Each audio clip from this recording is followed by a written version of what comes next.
சற்று முன் கிடைக்கப்பெற்ற மிக மிக முக்கியமான செய்தி ஒன்று வெளியாகி உள்ளது. எடப்பாடி பழனிசாமியிடம் இருக்கக்கூடிய 3 எம்எல்ஏக்கள் பன்னீர்செல்வத்திற்கு திடீரென்று ஆதரவுகளை கொடுத்துள்ளனர். இதனால் எடப்பாடி பழனிசாமிற்கு தொடர்ச்சியாக ஆதரவுகள் குறைந்து கொண்டிருப்பதும் தொண்டர்கள் எடப்பாடியின் மீது அதிருப்தியில் இருப்பதும் தற்பொழுது வெளிவந்துள்ளது.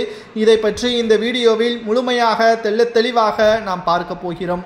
எடப்பாடி பழனிசாமியிடம் பல முறை நாங்கள் எடுத்து கூறிவிட்டோம். அடிமட்ட தொண்டர்கள் தலைமையின் மீது கடும் கோபத்தில் இருக்கிறார்கள். பூத் கமிட்டிகளும் சரியாக செயல்பட முடியவில்லை. தமிழகம் முழுவதும் சுற்றுப்பயணம் செய்தாலும் எந்த ஒரு பயனும் இல்லை.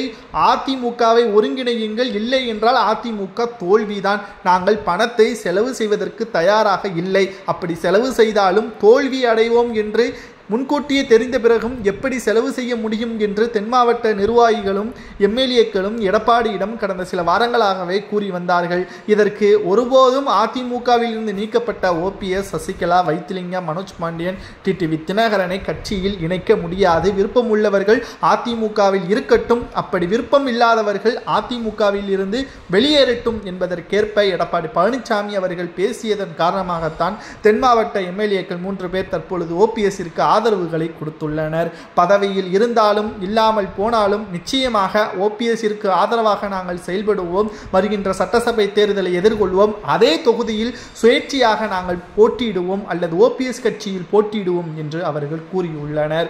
மக்கள் மீதும் தொண்டர்கள் மீதும் எங்களுக்கு நம்பிக்கை இருக்கிறது.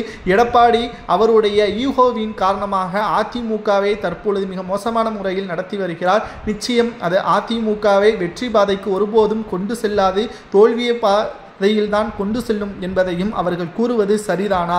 2024 மக்களவை தேர்தலிலும் இதைதான் செய்தார். தகுதியானவர்களுக்கும் உண்மையானவர்களுக்கும் வேட்பாளராக அறிவிக்காமல் பணம் வைத்திருப்பவர்களுக்கு மட்டும் வேட்பாளர் பதவி கொடுக்கப்பட்டு அவர்கள் களத்தில் இறக்கப்பட்டு தொண்டர்கள் வேலை செய்யாத காரணத்தினால் அவர்கள் தோல்வி அடைந்ததையும் நாம் மறந்திருக்க கூடாது. வருகின்ற சட்டசபை தேர்தலிலும் இதே நிலைமைதான் என்பதை நாங்கள் கூறிவிட்டு அதிமுகவில் இருந்து விலகிவிட்டோம் என்று தென் மாவட்ட நிர்வாகிகளும் 3 எம்எல்ஏக்களும் கூறுவது சரியானா? அதை ஏற்றுக்கொள்ளலாமா என்பதை உங்களது கருத்துக்களை கமெண்ட் வாயிலாக கூறுங்கள். நன்றி, வணக்கம்.